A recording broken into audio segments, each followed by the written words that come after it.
Welcome to the class of Corporate Accounting. Our topic for this session is lease accounting. So first of all, if we talk about fixed assets, तो fixed assets में क्या सब आता है? Plant and machinery, land and building, vehicles, IT infrastructure, ये सब fixed assets हैं. So जो fixed assets decisions हैं, उन्हें आप capital investment decisions भी कहते हैं. ये लॉन्ग टर्म डिसीजंस हैं, इसमें लार्ज अमाउंट ऑफ इन्वेस्टमेंट की ज़रूरत होती है. सो इनको बाई करने के लिए जो फाइनेंस मैनेजर है उसके लिए सबसे बड़ा चैलेंज क्या है कि इन फिक्स्ड एसेट्स को फाइनेंस करने के लिए, इन फिक्स्ड एसेट्स को बाई करने के लिए पैसा कहाँ से अरेंज करना है. ये एक फाइनेंस मैनेजर के लिए सबसे बड़ा चैलेंज होता है. सो जो फाइनेंस है इन एसेट्स के लिए अरेंज कहाँ से किया जा सकता है. आप बैंक से लोन ले सकते हैं या फिर कैपिटल रेज कर सकते हैं मार्केट से. सो इस तरीके से जो फाइनेंस मैनेजर है वो पूंजी जुटाकर और इन फिक्स्ड एसेट्स को बाई कर सकता है. लेकिन ये कैपिटल इन्वेस्टमेंट डिसीजंस जो होते हैं ये इरिवर्सिबल डिसीजंस होते हैं. एक बार अगर आपने इस निर्णय में प्रवेश कर लिया तो इनको चेंज करना मुश्किल हो जाता है, क्योंकि इसमें huge amount of capital, huge amount of पैसा इन्वॉल्व होता है. इसीलिए इन निर्णयों को आपको बहुत ही सोच समझकर लेना होता है. सो यहीं पर क्या अराइज होती है फाइनेंस मैनेजर के लिए, यहीं पर एक प्रॉब्लम अराइज होती है कि अगर ये डिसीजंस गलत हो गए तो क्या होगा. तो जितनी भी पूंजी आपने इन फिक्स्ड एसेट्स में लगाई है ये सारी पूंजी खराब हो जाएगी. सो इस प्रॉब्लम से बचने का कोई सॉल्यूशन है? Let's see. तो इस प्रॉब्लम से बचने का सॉल्यूशन है lease. Now what is a lease? Lease क्या है? Lease is an alternative of capital investment. जो पूंजी निवेश है उसका एक ईजी विकल्प है, उसका एक ईजी ऑल्टरनेटिव है लीज, जिसमें आपको एसेट को खरीदने की ज़रूरत नहीं है. आप बिना एसेट का मालिक बने भी उस एसेट को इस्तेमाल कर सकते हैं. सो लीजिंग में क्या है, स्वामित्व हासिल किए बिना, आपको एसेट को एक्चुअली में खरीदे बिना एसेट को यूज़ करने का अधिकार प्राप्त हो जाता है. और उस एसेट को यूज़ करने के लिए आपको फिक्स्ड पेमेंट्स करनी होती हैं, जिसे आप लीज पेमेंट्स कहते हैं. ठीक है, तो इसको हम बेटर वे से समझते हैं अपनी नेक्स्ट स्लाइड के साथ. तो देखें इस इमेज के साथ आपको जो कंसेप्ट है लीज का वो अच्छे से क्लियर हो जाएगा. सो यहाँ पर एक लेज़र है, एक व्यक्ति है लेज़र, जिसे लैंडलॉर्ड कहा जाता है. तो ये जो लेज़र है इसके पास फिक्स्ड एसेट्स हैं, फिक्स्ड एसेट्स का ओनर है, ये मालिक है फिक्स्ड एसेट का. और ये अपने फिक्स्ड एसेट या अपनी प्रॉपर्टी को इस्तेमाल करने का अधिकार दूसरे व्यक्ति को दे रहा है. और जिस व्यक्ति को यह अधिकार प्राप्त हो रहा है उस व्यक्ति को आप लेजी कहते हैं, यानी कि टेनेंट कहते हैं, जिसे आप किराएदार, हिंदी में आप किराएदार कह सकते हैं. सो फिक्स्ड एसेट का मालिक कौन है? लेज़र. और फिक्स्ड एसेट को इस्तेमाल करने का अधिकार ये किसे दे रहा है? लेजी को दे रहा है. और बदले में जो लेजी है वो फिक्स्ड लीज पेमेंट्स करेगा किसे? To the lessor. So lessor और लेजी के बीच में एक एग्रीमेंट होगा, जिस एग्रीमेंट को लीज एग्रीमेंट कहा जाता है. इस एग्रीमेंट पर लेजी और लेज़र दोनों सिग्नेचर्स करेंगे. इस एग्रीमेंट में कुछ टर्म्स एंड कंडीशंस होते हैं जिनको लेज़र और लेजी दोनों को फुलफिल करना होता है. और जब इस एग्रीमेंट पर साइन हो जाते हैं तो लीगल तरीके से जो लेज़र है वो इस एसेट को इस्तेमाल करने का अधिकार जो है वो लेज़ी को प्रदान कर देता है. तो इस तरीके से क्या होगा, जो लेज़ी है बिना एसेट को बाय करे उस एसेट को यूज़ करने का अधिकार प्राप्त कर लेता है.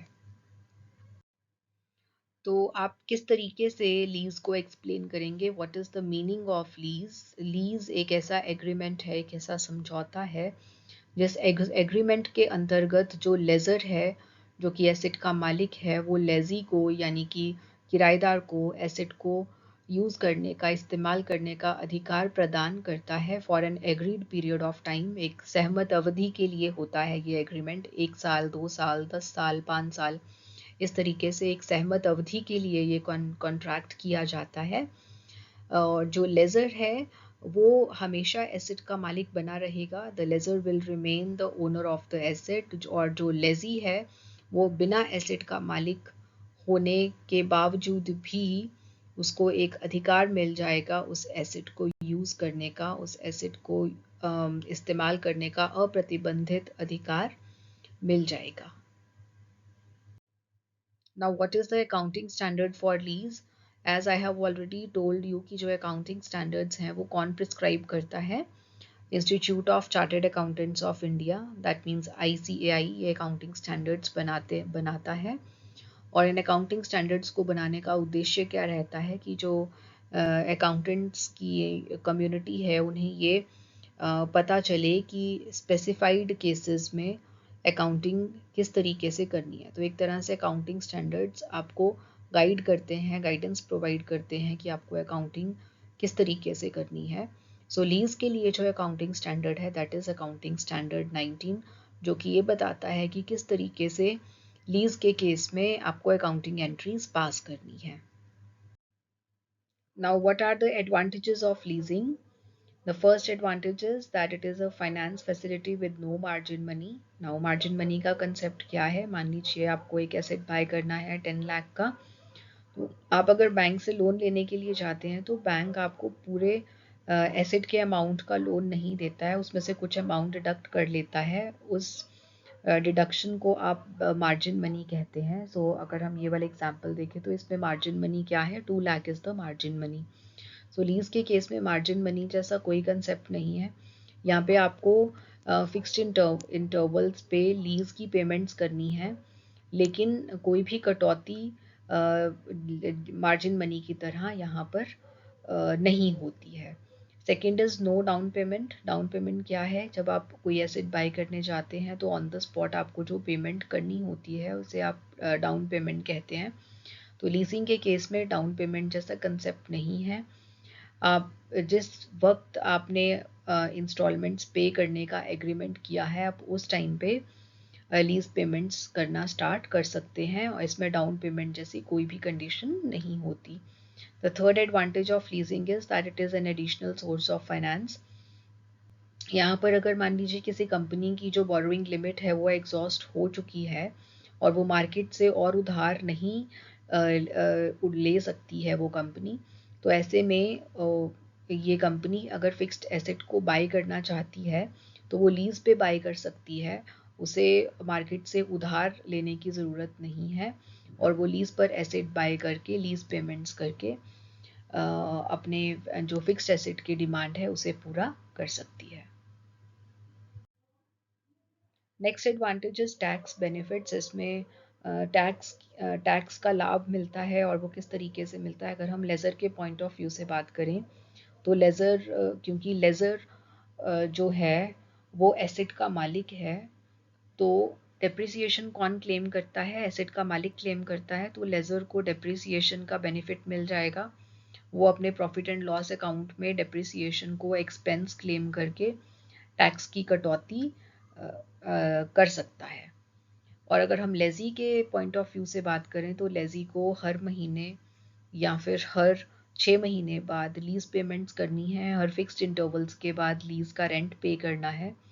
तो जब वो लीज़ पेमेंट्स करता है तो उसको लीज़ पेमेंट्स का जो डिडक्शन है वो प्रॉफिट एंड लॉस अकाउंट में मिल जाएगी और उस डिडक्शन के चलते उसका जो टैक्स है वो कम बनेगा। सो लेज़र और लेज़ी दोनों को ही लीजिंग से फ़ायदा मिलेगा।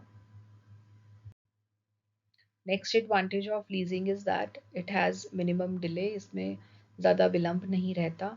अगर आप बैंक से लोन लेने के लिए जाते हैं तो आपको बहुत सारी शर्तें पूरी करनी होती हैं जिस वजह से बहुत देरी हो जाती है, लेकिन जो लीजिंग का प्रोसेस है वो लोन के कंपैरेटिवली कम टाइम लेता है। आपने एग्रीमेंट साइन किया और एग्रीमेंट साइन करते ही आपको एसेट को यूज़ करने का अधिकार प्राप्त हो जाता है। इसीलिए लीजिंग के केस में उस उस हिसाब से देरी नहीं होती जितनी कि एक लोन के केस में देरी होती है। Next is no risk of obsolescence to lessee. Now what is obsolescence? Obsolescence का मतलब है कि जब कोई चीज़ पुरानी पड़ जाती है, आउटडेट हो जाती है जिसका जो प्रचलन है वो ख़त्म हो जाता है, उसे आप कहते हैं ऑब्सोलेसेंस। सो यहाँ पर जो लेज़ी है, लेज़ी कौन है? जो उस एसेट को यूज़ कर रहा है। तो लेज़ी को ऑब्सोलेसेंस का रिस्क नहीं रहता। क्यों? क्योंकि वो एसेट का मालिक नहीं है। जो एसेट का मालिक है उसी को अप्रचलन का रिस्क रहेगा। सो यहाँ पर क्योंकि जो ओनरशिप है एसेट की वो लेज़र के पास है, इसीलिए जो लेज़ी है वो ऑब्सोलेसेंस के खतरे से बच जाता है। और जो ऑब्सोलेसेंस का रिस्क है वो किसके पास शिफ्ट हो जाता है? वो लेज़र के पास शिफ्ट हो जाता है। तो यहाँ पे जो ऑब्सोलेसेंस अप्रचलन का रिस्क है, अप्रचलन का खतरा है, वो लेज़ी का नहीं है, वो किसका है? वो लेज़र का है। Next advantages, it leads to increase in profits. आप लीज पे एसेट्स को लेके अपने बिजनेस को एक्सपैंड कर सकते हैं और बिजनेस एक्सपैंड करके आप अपने प्रॉफिट्स को भी बढ़ा सकते हैं। लेस कॉस्ट ऑफ कैपिटल, पूंजी की कम लागत इसमें क्यों होती है? क्योंकि अगर आप मान लीजिए शेयर्स इशू करके पैसा जुटाना चाहते हैं या फिर बैंक से लोन लेके पैसा जुटाना चाहते हैं, तो वहाँ पे जो कॉस्ट है वो बहुत ज़्यादा होती है। शेयर्स को इशू करने की कॉस्ट ज़्यादा है या फिर मार्केट से लोन लेने की कॉस्ट ज़्यादा है। लेकिन अगर आप लीजिंग की बात करें तो जो पूंजी को जुटाने का खर्चा है उसकी लागत लीजिंग के केस में कम होती है। Next is unaffected borrowing capacity. जो बिजनेस है उसकी बोरोइंग कैपेसिटी के ऊपर कोई प्रभाव नहीं पड़ता, क्योंकि यहाँ पर जब आप लीज पे एसेट लेते हैं तो आप उधार पे एसेट नहीं ले रहे हैं। आप क्या कर रहे हैं? आप एसेट को सिर्फ यूज़ करने का अधिकार प्राप्त कर रहे हैं और यहाँ पे आपने कहीं से भी मार्केट से पैसा उधार पर नहीं उठाया है, जिस वजह से जो कंपनी की बोरोइंग कैपेसिटी है उसके ऊपर कोई भी प्रभाव नहीं पड़ता। सो किसी भी कंपनी की जो बोरोइंग कैपेसिटी है वो आप कैसे कैलकुलेट कर सकते हैं? डेट टू इक्विटी रेशो के थ्रू आप बोरोइंग कैपेसिटी को कैलकुलेट करते हैं। सो यहाँ पर डेट टू इक्विटी रेशो किस तरीके से निकलती है? आप टोटल लाइबिलिटीज़ को डिवाइड करते हैं टोटल इक्विटी के साथ, टोटल आउटसाइडर्स लाइबिलिटीज़ को डिवाइड करते हैं आप टोटल शेयर होल्डर्स फंड्स के साथ, टोटल इक्विटी के साथ जब आप डिवाइड करते हैं तो डेट टू इक्विटी रेशो निकल कर आती है। ये जो डेट इक्विटी रेशो है इसके ऊपर कोई भी प्रभाव नहीं पड़ेगा अगर आप एसेट को लीज पर लेते हैं, क्योंकि जब आप एसेट को लीज पर लेते हैं तो आपका जो डेट है वो इंक्रीज नहीं हो रहा। डेट क्या है? उधार। आप उधार लेकर एसेट को बाय नहीं कर रहे हैं, इसीलिए आपका जो डेट है वो इंक्रीज नहीं हो रहा है। और क्योंकि डेट इंक्रीज नहीं हो रहा है तो डेट टू इक्विटी रेशो के ऊपर भी कोई प्रभाव नहीं पड़ेगा।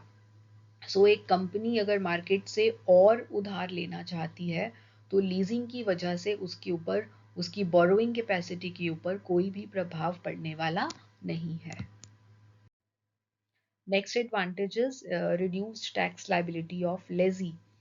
लेजी के पॉइंट ऑफ व्यू से जो टैक्स लायबिलिटी है वो कम हो जाती है।